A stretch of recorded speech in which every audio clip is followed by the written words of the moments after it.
Let's talk about strategy games for a minute. Well, more than a minute. And no, I'm not going to acknowledge the months since my last video, aside from that acknowledgement I just made just there. Off to a great start here. So, strategy games then.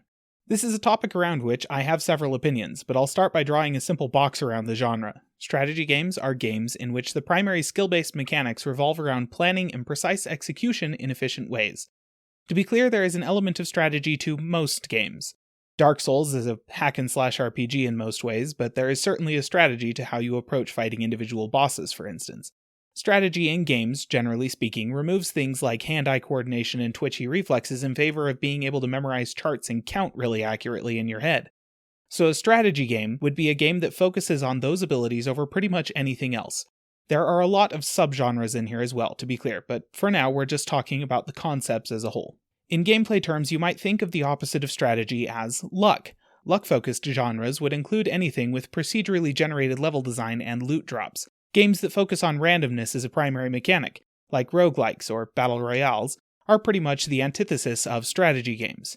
These games usually couple twitch reflexes and hand-eye coordination with their randomness, though not always. This whole thought experiment is obviously extremely simplified, but if you think of strategy and luck being diametrically opposed game mechanics, you won't be wrong. You also wouldn't be wrong to think that just about every good game will have at least some strategy and some luck mechanically integrated. See, strategy is where the sense of accomplishment comes from as you play a game. Even if the main mechanics aren't strategy-based, a good game will still give you ways to strategically apply the mechanics it focuses on, and the better you get at it, the better you get at the game, and the more rewarding it will become. Conversely, luck is often what allows you to enjoy a game the first time you play it, especially in multiplayer-focused games. Multiplayer games will often feature an element of random chance to help level the playing field for newcomers, and even if the seemingly random chance in a single-player game is actually the result of careful balancing and design, that essentially just means that the developers have decided to let you be lucky so you'll enjoy the beginning of their game. There are, of course, games that are purely luck-based, or purely strategy-based. A straight dice game is largely random chance, while something like chess is nothing but learned strategy. In the digital world, there are some games that are pure strategy, like multiplayer matches of Age of Empires or Civilization, games where the more experienced, more skilled player will win 100% of the time, provided they don't make themselves lose by doing something boneheaded.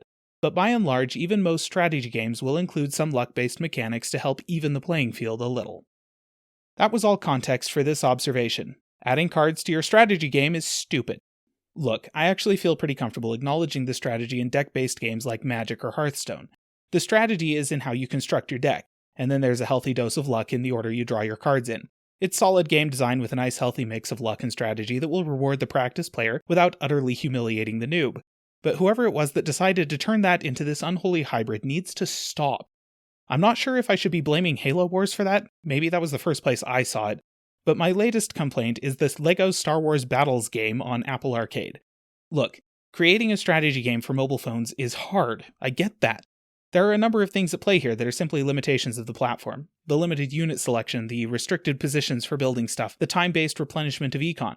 I understand these concessions because the end goal is to make something that can be played with one hand on a portrait phone screen.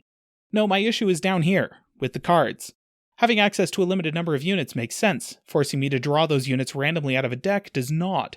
It takes the primarily strategy-based focus of the genre that inspired this, the real-time strategy game, and introduces a debilitating amount of luck. Because of this, the game feels arbitrary in ways a strategy game shouldn't. Sometimes you're playing the best you possibly can, but you'll still lose, because you weren't drawing the counters you needed. Sometimes you'll win after 30 seconds of virtually no effort, because the enemy drew nothing but battle droids. It's frustrating, and while I can almost feel some sort of algorithm deciding how lucky I get to be in each match based on how many losses I've had in a row, that actually serves to further break the immersion in some pretty fundamental ways. Which is a shame, because from a purely design-focused perspective, the game is very well made. The controls are smooth, though that's obviously going to depend largely on the hardware you're playing on. The visual design is very nice, leaning into that style typical of the TT LEGO games, which renders the game world entirely out of LEGO bricks in such a convincing manner I could picture someone far more insane than me actually building it. The menu screens are a little busy and sometimes confusing to navigate, but the game was clearly intended to have microtransactions in it, so I'll forgive that issue, along with the loot box mechanics that go along with it, just for the simple fact that it can't ask for money given the distribution platform. Somebody at some point needs to teach these large mobile developers how to make non-monetized games that don't feel like Candy Crush, but hopefully we'll get there eventually. And for me personally, the standout feature is actually the sound design. The in-game music is lifted right out of Star Wars films, so obviously it's excellent, but of special note is the way it blends seamlessly from one track into another to suit the actions of the players. It's very well done. Also at play is the excellent auditory feedback associated with TT's other LEGO games. The sound of pieces building and breaking is, as per their usual, auditory bliss. So in the majority of ways, the game is very good. For a mobile RTS, I'd even say it's great. If I had a subset of 8 units to choose from at the bottom of the screen instead of 4 cards randomly drawn out of a deck of 16, I'd be happy as a clam. But for my part, the luck-based component of this game stifles progression in the same way that you might suffocate that clam I'm not as happy as, and means that the game has a shelf life of about 4 hours before the clam starts to get funky. You might think that metaphor got away from me at the end, but in the kindest terms I can put it, shut up. It was fine. You go lick some spoilt clam and see if you don't agree. Wait, no. Yeah, I hear it.